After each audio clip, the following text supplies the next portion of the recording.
Welcome to Expat Chatter. This is Brenda Arnold.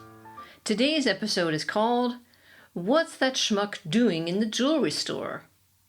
The war in Ukraine has catapulted yet another German word into English vocabulary in just 2 months.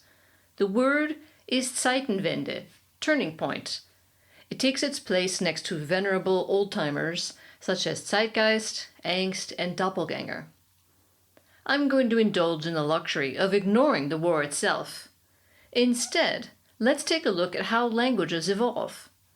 When large numbers of immigrants arrive in a country, their suitcases usually carry a few vocabulary words tucked in between their socks and underwear. German, for instance, has had a considerable impact on American English, but the process was not as straightforward as you'd think. There were German immigrants back in colonial times, and Benjamin Franklin even feared that the German language would overtake English. Perhaps in a blitzkrieg? No, that wasn't possible, because that word came along with World War II, and Franklin, one of the founding fathers of the U.S., lived in the late 1700s. Another huge wave of immigrants left Germany following the failed revolutions of 1848. Disappointed that the absolutist Prussian government was absolutely not going to yield power. Then along came the Franco-Prussian War of 1870-71, inspiring yet more Germans to head for the States. Kindergarten made its way into English around 1850, perhaps in the suitcase of one of those revolutionaries. I guess that brought an end to the kids just romping around in the yard until they were old enough for school. Along came the Germans and ruined all the fun. I grew up saying Gesundheit whenever somebody sneezed. This seems like a very logical thing to say. It is German after all, especially compared to the common English post-sneezing utterance of bless you. It originates from the belief that you have just ejected an evil spirit from your body by sneezing. I think I'll stick with Gesundheit. In the 20th century, the expulsion of many Yiddish-speaking Ashkenazi Jews from Europe enriched the English language once more. Yiddish is a hybrid of German and Hebrew with a smattering of other languages that were being spoken in medieval Europe. You only have to watch a few episodes of Seinfeld, the ultimate New York City sitcom, to realize how many Yiddish words have taken hold in American English, especially in New York City. The similarity between German and Yiddish can get you in trouble. Many of the words are the same, but have different meanings. Take the word schmuck, meaning jerk, a word an old Jewish friend of mine used regularly. But in German, it means jewelry, evoking puzzled looks from American tourists walking past jewelry stores in Germany. Schlepp is one of my favorite Yiddish words that made it into English. It means to carry something, especially a particularly heavy or bulky item. In this case, its meaning didn't change. It also means carry in German. The first time I said this word to my German husband, he looked at me aghast, sure that I had mistakenly slipped a German word into English. And I consistently called my clumsy sister a klutz growing up. This word comes from Middle High German klotz, meaning chunk or block. It's easy to see how that could morph into the meaning of clumsy. One does wonder why certain German words made the cut. Take poltergeist. Now, how often do you really need to say that?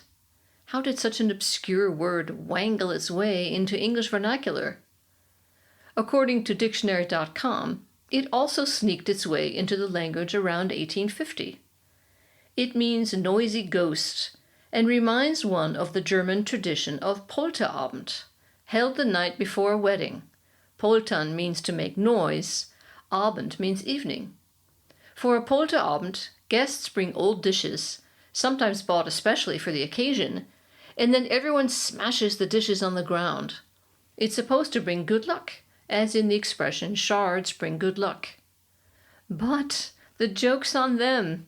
The original meaning of the word shard is earthenware pot, since a full pot was deemed to bring good luck. This makes a lot more sense than a broken pot's bringing good luck. So while everyone is out there merrily smashing the porcelain to smithereens, they are in a sense wishing the couple bad luck. Sort of like when you tell someone break a leg when they head out the door. And let's face it, something about the German language is so mysterious. Maybe it's those ridiculously long words, like Donaudampfschifffahrtsgesellschaft Kapitän, meaning captain on the Danube Steamship Company. This is an actual word, in case you were wondering. Such compound German words present translators of German with a kind of verbal Rubik's Cube. We ask. Now how do I line up these individual words so that they make sense in my language? This is where we take revenge on the Germans. While they can just slap words together in their language, wash their hands and call it a day, if they try translating such a word into another language, they are forced to figure out what order to put the individual words in, and which prepositions should be used to connect them. It's the equivalent of buying an IKEA shelf, spreading all the parts out on the floor, and then wondering where those 4 big screws go.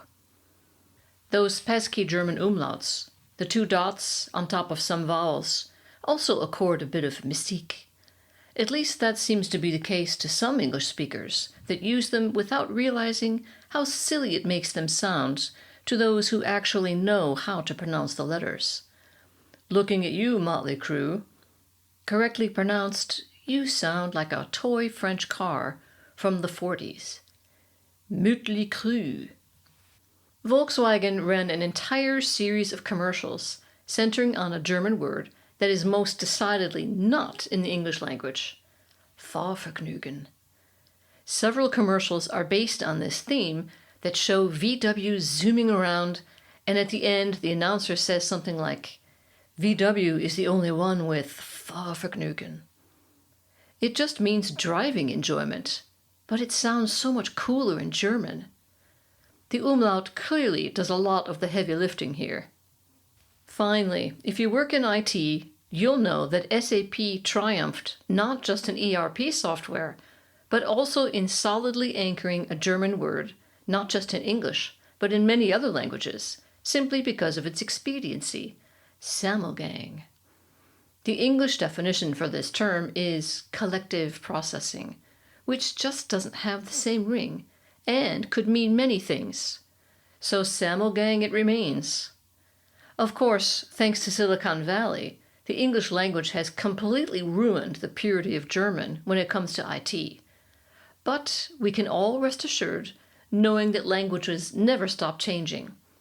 With the ongoing rise of globalization and concomitant growth in migration, the increased trade and contact among cultures will continue to facilitate the addition of new words and changes to languages. It's just a matter of time until the next Zeitenwende comes marching along, or arrives in the Blitzkrieg, as the case may be. Thanks for listening, and see you next time.